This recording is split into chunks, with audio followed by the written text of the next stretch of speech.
وضو کرتے ہوئے چند چیزوں کو ہمیں پیش نظر رکھنا چاہیے۔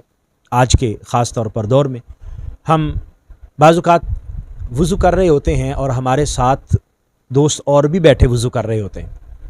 ہم وضو کرتے ہوئے ایسے اپنے منہ پر یا بازو دھوتے ہوئے پانی کے چھینٹے نہ پھینکیں کہ جو دوسرے لوگوں تک پہنچے۔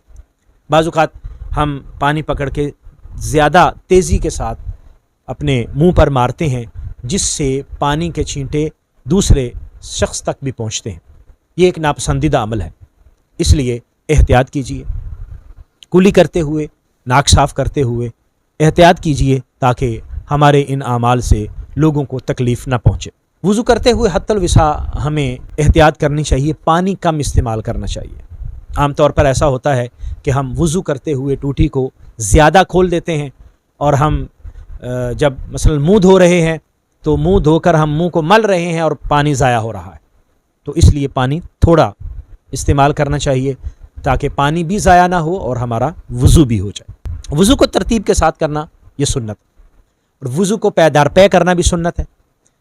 تمام فرائض، سنن اور مستحبات کا خیال رکھنا چاہیے تاکہ وضو سے زیادہ ہمیں فوائد حاصل ہوں۔ منہ دھوتے ہوئے ہمیں خیال رکھنا چاہیے کہ ہمارا سارے کا سارا منہ یہ پیشانی کے بالوں سے لے کر ٹھوڑی تک اور ایک کان کی لو سے لے کر دوسرے کان کی لو تک مکمل طور پر ہم یہاں پر پانی بہا لیں اور کوئی بھی حصہ ہمارا خشک نہ رہ جائے۔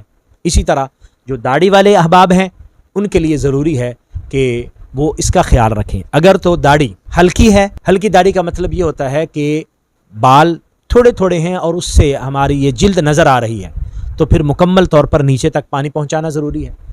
اور اگر داڑھی گھنی ہے تو پھر اس کو اوپر والا حصہ جو ہمارے چہرے کے اندر آتا ہے اس کا دھونا اور باقی داڑھی کا خلال کرنا یہ سنت، اس کی ہمیں احتیاط کرنی چاہیے۔ بازو دھوتے ہوئے عام طور پر بعض لوگوں نے انگوٹھی پہنی ہوتی ہے، اگر تو اتنی سخت انگوٹھی ہے کہ اس کے نیچے تک پانی نہیں جاتا تو اس کو حرکت دے کر اس کے نیچے تک پانی پہنچانا چاہیے۔ اسی طرح اگر ہماری بہنیں، ہماری بیٹیاں، انہوں نے کوئی زیور پہنا ہوا ہے، ہاتھ میں چوڑیاں یا کنگن وغیرہ پہنے ہوئے ہیں، تو ان کے نیچے تک بھی پانی پہنچانا بہت ضروری ہے۔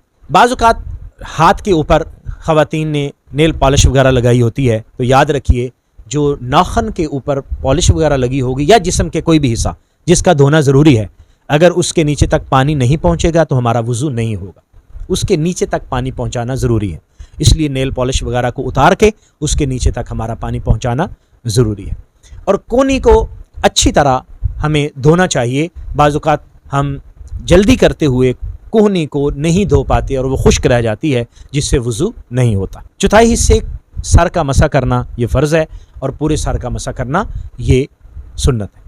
کانوں کا مسح کرنا، گردن کا مسح کرنا یہ بھی ثواب کا باعث ہے، مستحبات میں آتا ہے، یہ سنن میں آتا ہے، ہمیں اس کا بھی خیال رکھنا چاہیے۔ اور پاؤں کو دھوتے ہوئے ہمیں اس بات کا خیال رکھنا چاہیے کہ ہماری ایڑیاں خشک نہ رہیں، انگلیوں کے اندر تک پانی پہنچائیں، انگلیوں کا خلال کرنا سنت ہے، اور ایڑیوں کے پیچھے تک یعنی ہماری ایڑی خشک نہ رہے۔ نبی کریم صلی اللہ علیہ وآلہ وسلم نے ایک صاحب کو دیکھا کہ وہ وضو کر کے آئے اور ان کی ایڑیاں خشک تھیں، حضور نے فرمایا ویل للعقاب من النار، یعنی خشک ایڑیاں جو ہیں ان کے لیے آگ کی ہلاکت ہے۔ تو وضو کرتے ہوئے اس بات کا ہمیں احتیاط کرنے چاہیے اور اس کا خیال رکھنا چاہیے کہ ہماری ایڑیاں بھی خشک نہ رہیں۔